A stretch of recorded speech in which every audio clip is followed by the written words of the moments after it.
kabeh iki beda cara Pak Joko. Jadi wong kono ngarani meditasi, tapi nek nggon awake ora ana meditasi. Ning SS awake mboten ten meditasi. Ndak ada meditasi. Adanya itu yang ning itu. Ya cuma kita itu ning kali meditasi itu bedane napa Mas Samad? Bedane ning kali meditasi ngeten. Lek ning itu kan olah rasa. Lah olah rasa niku olah rasa kebatinan. Lek diarani meditasi ini kan olah napas tuh. Meditasi ini olah napas untuk energi kekuatan. Lain lagi kalau kita itu ning itu memutuskan pikiran kita supaya tenang untuk olah rasa. Jadi lain. Istilah itu untuk mengasah kebatinan kita, untuk mempertajam rasa dan kebatinan kita. Itu dari istilahnya ning. Bisa juga itu dimaknai dengan ini perjalanan astral. Karena ning itu gitu, orang dalam kita jati kita kan ngeluyur, lepas itu. Kalau di kita, kalau di SS Mbah Rama Bali itu kan begini, kita tuh lepas sejati kita dal keluar gitu. Simpel, kita tinggal balik rogo yang muncul supaya sudah balik. Jadi tidak khawatir sampai kemasukan orang lain itu sudah sampai lepas tidak bisa kembali. Ada orang kita nanti sudah lepas tidak bisa kembali kan. Kalau di sini tidak ada istilah itu. Ana Mbak Samad. Biasanya misal dalam keadaan tidur. Tidur ya. Terus kemudian itu sukma kita kan lepas ya. Saat mungkin sukma mau kembali terus sudah ada mulai kita sadar tapi nggak bisa masuk. Jadi akhirnya berarti kita itu masih di bawah sadar, belum bisa mengendalikan diri. Tapi kalau kita balik rogo gini, otomatis pasti kok itu akan kembali dengan sendirinya. Berarti kalau kita belum bisa biasanya itu masih masih belum bisa mengendalikan diri kita. Kalau kita sudah bisa mengendalikan diri kita sendiri, antara sejati dengan raga kita itu akan tahu sejati kita ke sana, lepas sana. Ya, itu kita tahu posisinya, tahu balik rogo kan, balik kita langsung balik otomatis. Jadi kita tuh tahu, jadi wawasan kita itu luas. Jauhkan kita luas, tapi kita masih bisa mengendalikan diri kita sendiri. Jangan sampai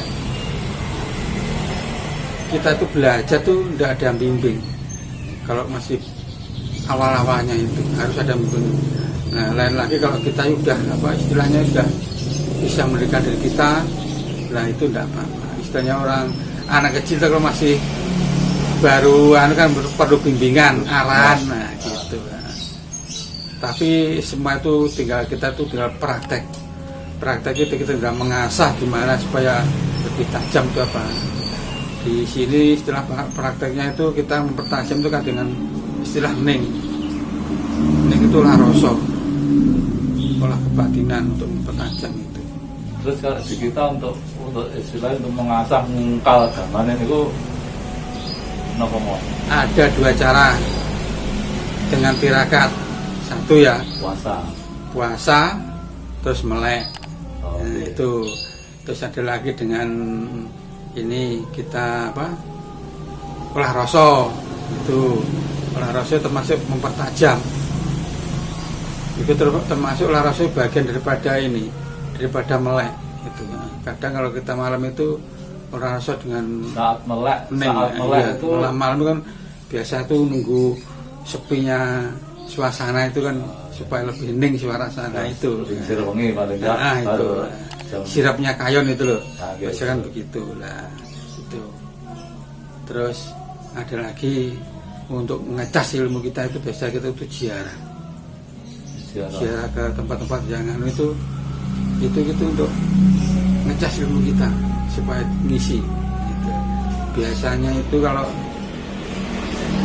dulu kan ada orang yang lebih sakti itu bisa punya ilmu, tapi nanti kita bisa mengikuti ilmunya itu bisa ada caranya Ya, supaya kalau kita ziarah ke para wali atau orang-orang sakti, ya kita untuk supaya bisa itu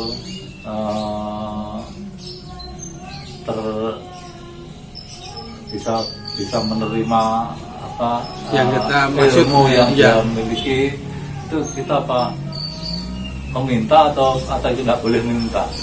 Ada, itu ada caranya, itu nanti benar-benar ada di kita tuh, di situ kita berdoa ada caranya nanti. Nah, itu ada caranya, otomatis kita bisa punya ilmu seperti yang kita maksud tadi orang tadi. Itu ada caranya, jadi itu ada prakteknya. Nah, makanya kita itu olah kebatinan itu ada istilah itu untuk mempertajam itu kan kita melek ya puasa ya, cuma tuh jalannya tidak boleh bareng-bareng. Kalau kita tuh puasa ya puasa dulu, kalau melek ya melek tok, jadi raga kita biar tidak jatuh sakit, supaya di tenaga itu tidak bareng-bareng untuk penggunaannya. Kalau puasa itu harus puasa biasa apa harus mutih apa harus ini bebas kalau kita sudah sinkron dengan sejati kita, nah, ya. kita itu akan dapat perintah. Sekarang ini kan poso, kita disuruh puasa berapa hari, puasa apa ya terserah raga kita kuatnya mau puasa berapa hari, jadi tidak ada paksaan mau ngerot. Jadi istilahnya kita tuh nabung untuk mempertajam tadi ini, ya itu loh. Mau ngerokok bisa, poso biasa, poso putih bisa. Nah, itu intinya kan untuk mempertajam, untuk ngasah itu. Nah, semua pangelmun itu kalau mesti ada tebusan ya tirakati itu tidak ada lagi. Dukunnya ya tirakat tadi. Kalau puasa untuk mempertajam ilmu itu puasanya 24 jam ya? Iya 24 jam. Puasa itu untuk satu ya bisa untuk mempertajam itu, untuk kemandian pangucap kita, untuk penyuhunan, untuk kerejekian itu puasa itu.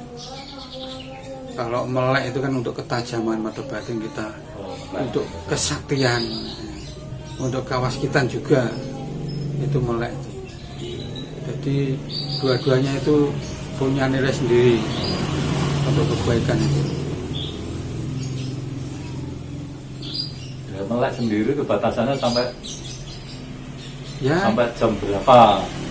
biasanya tuh ya kita tuh tidak boleh memporsir tenaga kita, ya semampu kita lah. Ya. Kalau udah nyampe kadang biasa tuh jam 1, jam 2 gitu ya. Besok ditingkatkan lagi sampai itu supaya lebih kuat lagi gitu. Kadang orang kan sampai jam 12 udah ngantuk tidur. Malah makanya tuh tidak bisa dipaksakan. Jadi tenaga kita tuh harus dijaga semampu kita. Istilahnya gitu, tenabur sedikit-sedikit gitu supaya untuk mempertajam gitu.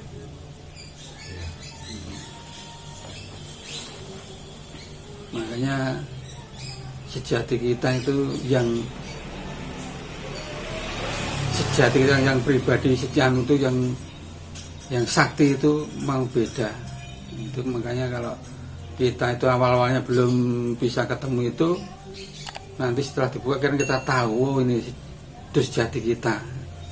Nah, itu yang bisa menembus dimensi ruang dan waktu, yaitu itu sejati kita yang sakti itu. Untuk segala macam hajat yaitu. Ya termasuk untuk seperti sain, untuk penyembuhan, untuk segala macam yaitu. Segala sejati kita itu sejati kita.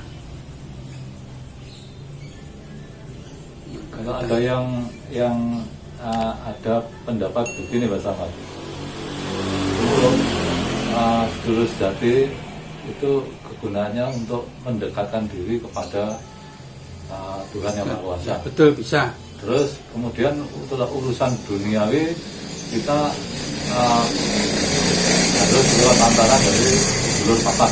Oh iya, Ya, itu bagaimana Mbak Selamat komentarnya? Gini, memang sedulur jati kita sebetulnya itu ibarat kita itu ini HP kita tuh Android, jadi kita dikasih aplikasi apa nyambung. Nah, begitu juga sejati kita itu punya apa kekuatan ilmu apa itu bisa kita bisa nembus. Misalnya kita dibilang tadi untuk ketuhanan memberikan diri kuasa, ya memang betul sejati kita tuh yang menyampaikan. Kalau orang bilang tuh manunggaling kalau Gusti apa itu. Nah, itu. Jadi, terus untuk yang berupa apa itu ya untuk kehidupan kita sehari-hari itu yang sama-sama bisa semua.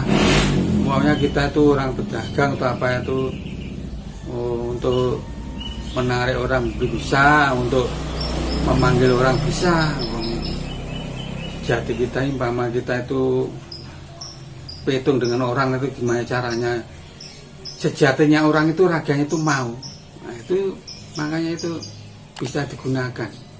Jadi jangkauannya luas. Tinggal pemahamannya. Memang ilmu itu susahnya kalau belum ketemu. Kalau udah ketemu gini bisa ya. Ternyata gini bisa. Nah, gitulah. Ya.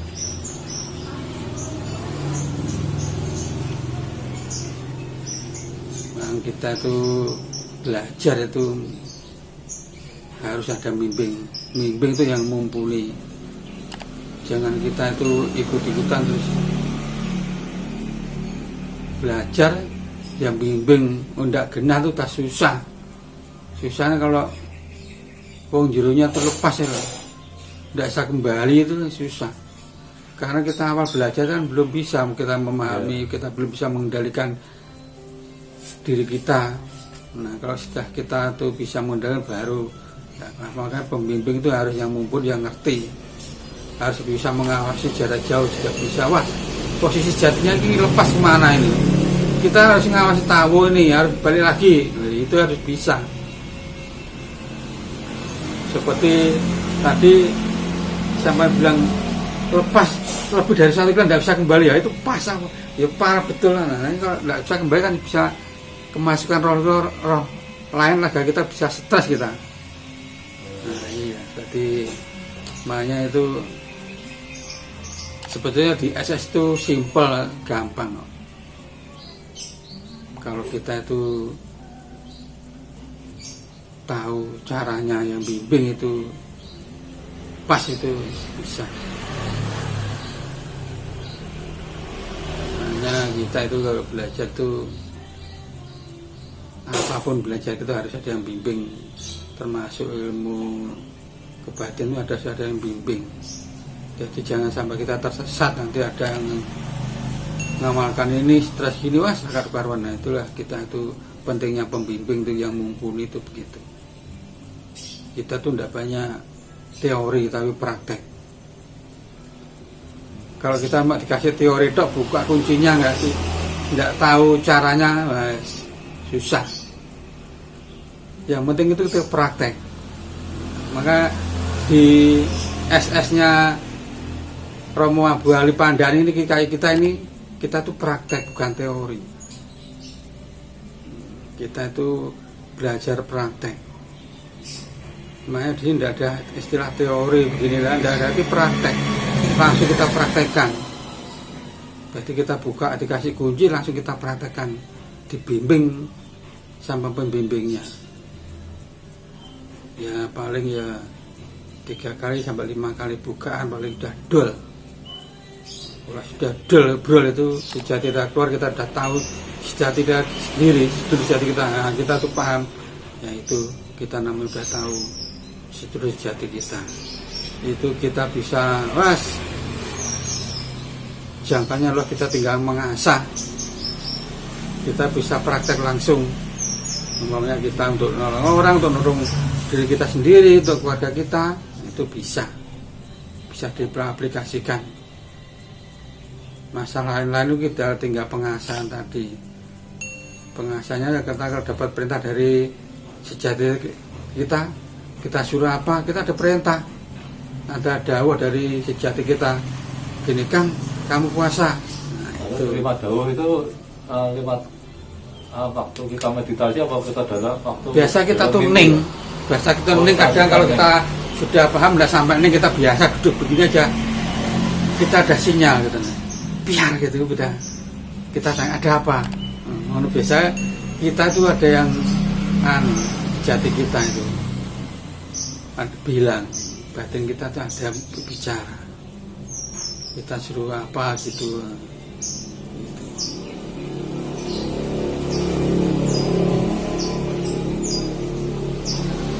Hanya kita tuh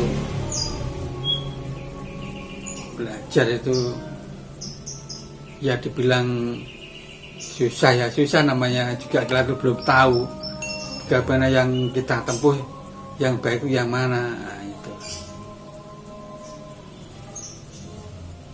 kadang ada dulu kita belajar kalau belum tahu ya itu kita maksud ya kita meloyang ke sana kemari lari-lari belum ketemu dan bisa membimbing yang benar. Nah, setelah kita tahu ya betulnya mudah kok gitu, caranya begini, bisa kita aplikasikan.